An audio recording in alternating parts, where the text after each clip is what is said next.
Bonjour à tous, je suis ravie de vous retrouver aujourd'hui pour cette nouvelle vidéo sur ma chaîne Histoire de se cultiver, la chaîne qui parle de cinéma. Aujourd'hui, on s'attaque à un autre grand monsieur du cinéma qui nous a malheureusement quittés cette année. Il s'agit de Jean-Louis Trintignant. Avant une nouvelle fois de réellement attaquer le sujet, je tiens une nouvelle fois à remercier Cinéma Fabrice qui m'a donné des anecdotes de tournage sur certains films dont je vais parler. Je vous mets le lien de son compte Instagram en description et de sa chaîne YouTube qu'il vient de lancer. N'hésitez pas à aller vous abonner. C'est le 11 décembre 1930 que naquit Jean-Louis Xavier Trintignant, un Piolenc, je sais pas si je l'ai bien prononcé, enfin c'est pas grave, fils de Raoul Trintignant qui sera résistant sous la Seconde Guerre mondiale. Il ne connut pas vraiment son oncle Louis qui se tua lors d'une course automobile en 1933. En revanche, il connut son autre oncle Maurice qui lui connut une grande carrière dans la course automobile. Jean-Louis, c'était un enfant assez sage qui se renfermait sur lui-même, notamment en apprenant la poésie de Jacques Prévert, qu'il admira tout au long de sa vie. Jean-Louis a toujours ressenti un sentiment de culpabilité à la fin de la Seconde Guerre mondiale, lorsque son père rentra de celle-ci et comprit que sa femme avait fricoté avec un Allemand. Il accusera alors Jean-Louis en lui demandant pourquoi il avait laissé faire ça. Genre, comme si le gamin il aurait pu empêcher ça, quoi. Alors qu'en 1949, Jean-Louis fait des études de droit, il change radicalement de voie en s'inscrivant au cours de comédie de Charles Dulin, suite au fait qu'il ait assisté à une pièce de théâtre qui lui plut énormément. Il s'agissait de l'Avare de Molière. Très timide, le théâtre sera pour lui un exutoire à sa timidité. Sauf que Jean-Louis rencontre un autre problème, son accent qui ne plaît pas à la capitale. Il doit alors encore plus travailler que les autres pour enrayer cet accent et améliorer son jeu. Il décrochera son premier rôle au cinéma, après avoir joué dans plusieurs pièces de théâtre bien entendu, dans Si tous les gars du monde de Christian Jacques, sorti en 1956. Mais c'est la même année, grâce à son rôle dans le fameux Et Dieu créa la femme, qu'il se fera connaître internationalement. Embrigadé par le phénomène Bardot et jeté en pâture au paparazzi à cause de sa relation avec l'actrice. En 1956, Jean-Louis a 26 ans et doit faire son service militaire. Sa carrière est donc mise en pause pendant 3 ans, ainsi que sa relation avec Bardot qui se termine à son retour. L'homme qui avait gagné une reconnaissance internationale grâce à Dieu créa la femme a été oublié par le public français et international. Comment pourrait-il revenir dans le cinéma ? Pourtant, en 1959, Trintignant décroche un rôle de jeune premier aux côtés d'Eleonora Rossi-Drago dans Été violent de Valerio Zurlini. C'est donc avec le cinéma italien que Trintignant renouera avec la popularité et d'ailleurs il continuera tout au long de sa carrière à jouer dans de nombreux films italiens. Été violent, c'est l'histoire d'un groupe d'amis en Italie pendant la guerre, plus particulièrement en 1943 à Riccione, qui échappent aux circonstances de la guerre et profitent de leurs vacances. Trintignant interprète Carlo Caremoli et est plus ou moins en flirt avec Rossana, interprétée par Jacqueline Sassard. Sauf qu'un jour, Carlo rencontre Roberta, donc interprétée par Eleonora Rossi-Drago, veuve de guerre, qui habite chez ses parents. Une relation d'amitié se noue entre Carlo et Roberta, puis se transforme vite en amour naissant. Là encore, Valerio Zurlini nous offre une histoire d'amour impossible, car le contexte de la guerre ne favorise pas cette relation. D'autant plus que Roberta a perdu son mari il y a peu, donc elle devrait continuer de porter le deuil de son mari. De plus, sa mère en rajoute une couche sur sa conscience, en voulant empêcher cette idylle entre une femme plus âgée, avec ce jeune homme qu'est Carlo. Été violent, ce n'est pas forcément le film le plus connu de Valerio Zurlini. Pourtant, tout comme La fille à la valise, on peut noter que l'on ne s'ennuie pas devant ce film, de par la magnificité des plans, mais aussi les jeux de regard entre les deux personnages principaux. Avec Zurlini, les personnages n'ont pas forcément besoin de parler pour que l'on comprenne ce qu'ils veulent dire. L'intrigue devient d'autant plus intéressante quand Carlo est rattrapé par les dommages de la guerre, lui qui avait réussi à y échapper jusque-là. Mais j'en dis pas plus pour ceux qui n'ont pas vu le film. Si le principe de l'emmerdeur et de l'emmerder vous plaît, le prochain film est fait pour vous. Il s'agit de la fameuse comédie italienne Le Fanfaron de Dino Risi, sortie en 1962. Le Fanfaron, c'est l'histoire de Bruno Cortona, interprété par Vittorio Gassman, qui s'arrête devant la résidence de Roberto Mariani, à la recherche d'un téléphone et d'un endroit pour se laver les mains pleines de cambouis.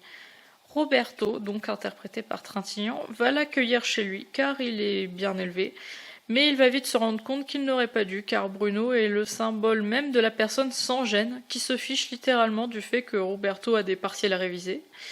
Et il l'emmène avec lui dans un road trip où le personnage de Roberto restera toujours poli avec Bruno même s'il aimerait bien rentrer chez lui, parce que c'est pas qu'il est méchant Bruno, mais c'est qu'il est un peu emmerdant quoi. En fait, pendant tout le film, on a envie que Roberto se rebelle contre cet homme qui le malmène à droite et à gauche. Pourtant, petit à petit, là, on a l'impression que Roberto commence à avoir de l'attachement envers cet homme qui est la définition même du YOLO. Si le fanfaron nous semble impossible sans Trintignant aujourd'hui, il devait en être autrement. En effet, cela devait être Jacques Perrin qui devait interpréter le rôle de Roberto, mais il a dû annuler à cause d'un autre tournage. C'est donc Trintignant qui s'est vu offrir le rôle car il ressemblait à la doublure de Perrin pour les plans larges en voiture. Enfin bref, le fanfaron, c'est le must de la comédie italienne. Si vous ne l'avez pas vu, foncez le voir. Bon, ça, Bruno, il risque de vous énerver un petit peu, mais ça vaut le coup. 47, c'est le nombre de récompenses que le film Un homme et une femme a reçu lors de sa sortie en 1966. C'est le film qui lancera la carrière de son réalisateur Claude Lelouch, mais qui relance enfin la carrière de Trintignant, qui après ce rôle savait qu'il aurait de nombreuses propositions. À partir de ce film, Trintignant fait partie du tandem Delon-Belmondo, qui sont les acteurs qui recevaient le plus de propositions de contrat. Mais qu'est-ce que c'est Un homme et une femme ?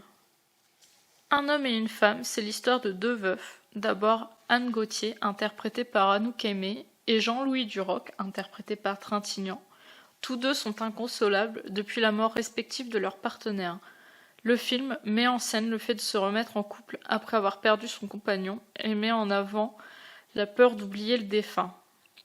On le voit notamment plus dans le personnage d'Anne. Un homme et une femme n'est pas le premier film de Lelouch, mais il est ce qui va le conduire au sommet des réalisateurs en vogue.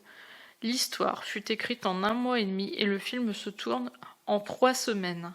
Le budget pour le film est peu élevé, ce qui explique les plans en couleur, puis en noir et blanc et en sépia qui se succèdent dans le film. Si le rôle d'Anouk Aimée est certainement l'un des plus connus, cela aurait pu être quelqu'un d'autre à sa place. En effet, Viviane Leigh fut approchée pour le film, ainsi qu'Annie Girardot ou encore Romy Schneider, qui n'étaient pas emballés par la manière de tourner de Lelouch. Car Lelouch a une technique de tournage peu conventionnelle. Les scènes ne sont pas spécialement tournées dans l'ordre et le réalisateur ment même à ses comédiens pour capter la réelle réaction d'eux. On le voit à la scène de fin à la gare quand Anouk Aimée voit Jean-Louis sur le quai alors que Lelouch avait dit à Anouk Aimée que Jean-Louis ne serait pas là. Le film remportera l'Oscar du meilleur film étranger et Anouk Aimée remportera le Golden Globe de la meilleure actrice dans un film dramatique. Bien sûr, ce n'est que 2 récompenses parmi les 47 qui lui ont été attribuées. Un homme et une femme, c'est un film à voir et à revoir pour en saisir la beauté et le naturel des personnages. Mention spéciale aussi à la superbe musique de Francis Lay qui est restée dans les têtes de tout le monde. Il faut aussi noter que le film fit plus de 4 millions d'entrées au cinéma. Trintignant aimait jouer pour des réalisateurs qui sortaient un peu de l'ordinaire. C'est donc avec plaisir qu'il accepte de jouer dans le 3e conte Moreau d'Éric Rohmer, intitulé Manu chez Maud, sorti en 1969.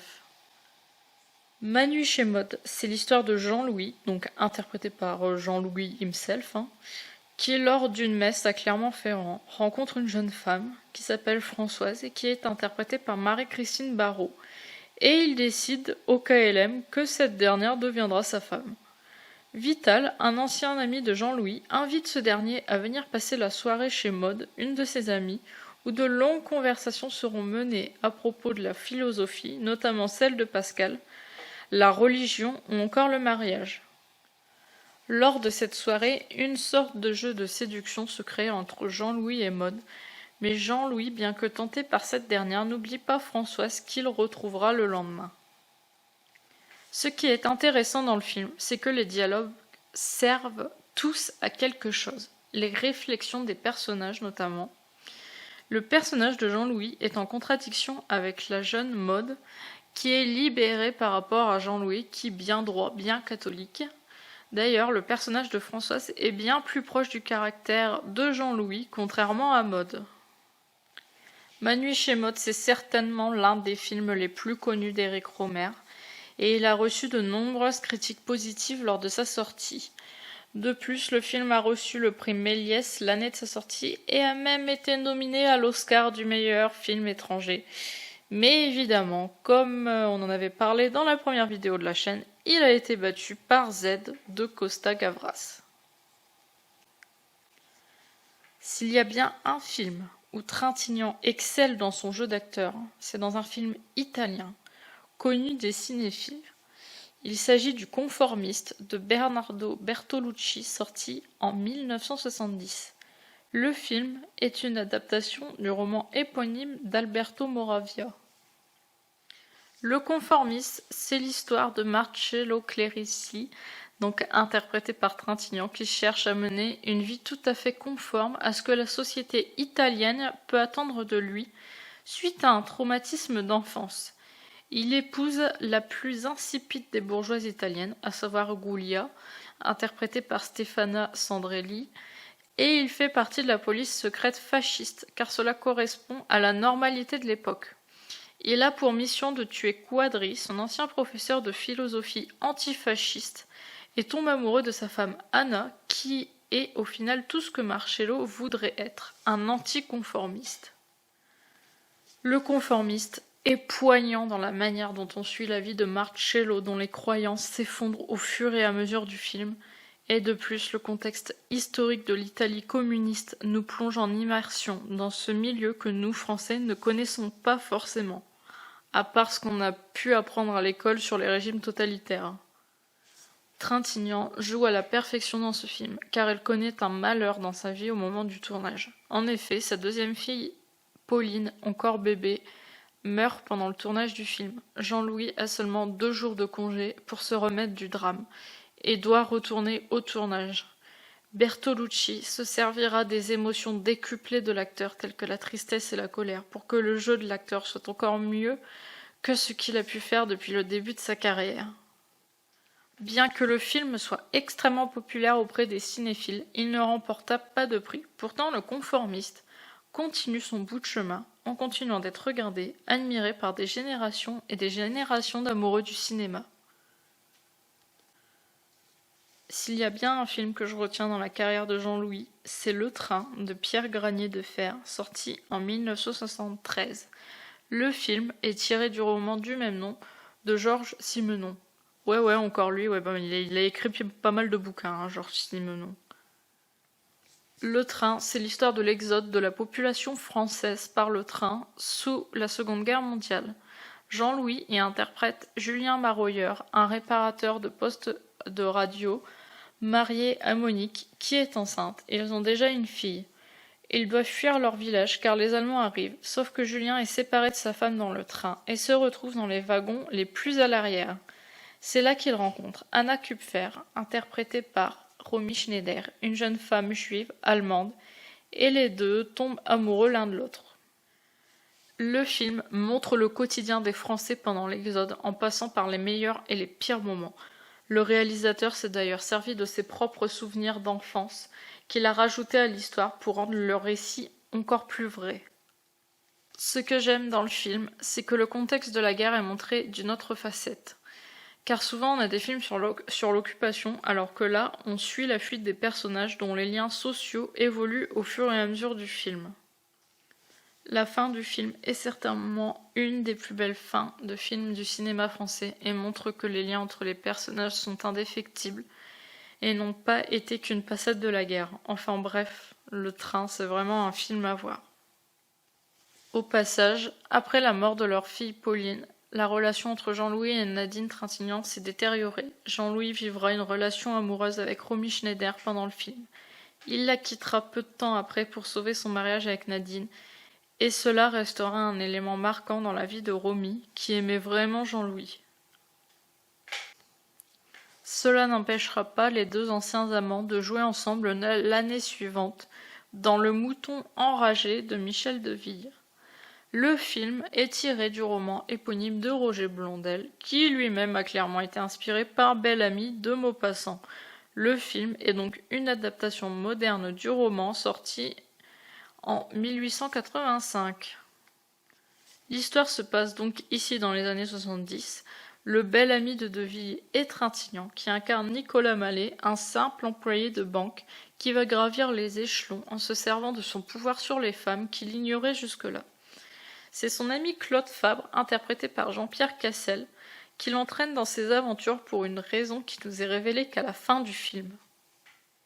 Si Mallet se sert des femmes, il ne tombe pas moins amoureux de deux d'entre elles, notamment Roberte, interprétée par Romy Schneider, qui est mariée dans le film, et aussi Marie-Paul, interprétée par Jane Birkin, qui est la première femme que Mallet rencontre dans le film. J'ai trouvé cette version de Bel Ami intéressante car il s'agit d'une adaptation qui s'accorde bien avec la société des années 70, tout en gardant l'intrigue principale de l'histoire. Par contre, contrairement à l'histoire originale, le bel ami ici est comme un pantin manipulé par Fabre, qui va jusqu'à le pousser à avoir une relation avec une femme âgée pour pouvoir récupérer son argent. Enfin bref, encore un film sympa de Deville, que je trouve simple à regarder. Trintignant n'a pas peur de jouer des rôles de salaud, comme il le dit lui-même, car cela lui permet d'exulter les facettes sombres de sa personnalité. C'est donc tout naturel qu'on le retrouve en 1975 aux côtés de Delon pour Flick Story de Jacques Deray dans la peau d'un des plus grands gangsters français. Trintignant interprète Émile Buisson, un gangster qui a vraiment existé et qui a été traqué sans relâche pour ses nombreux crimes, par l'inspecteur Roger Borniche, interprété par Delon. L'histoire est donc tirée d'une histoire vraie et s'appuie en plus sur les propres mémoires de Borniche. La traque de Buisson est intéressante dans le film, car Borniche doit rentrer dans sa tête pour pouvoir le capturer, et d'ailleurs il sera fortement intéressé par les échanges qu'il aura avec lui après son arrestation.